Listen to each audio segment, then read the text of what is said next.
ሲፋው ታይ የተባረኪው አትበይ የተባረኪው ይሄ የበላ ሰው ሀብታም ይሆናል ማለት ነው።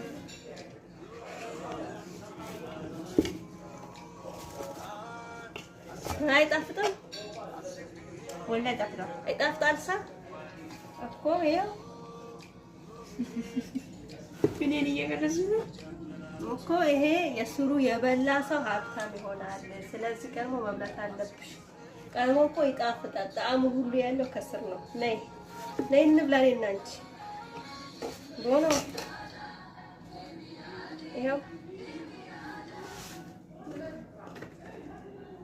የበላሽ እሺ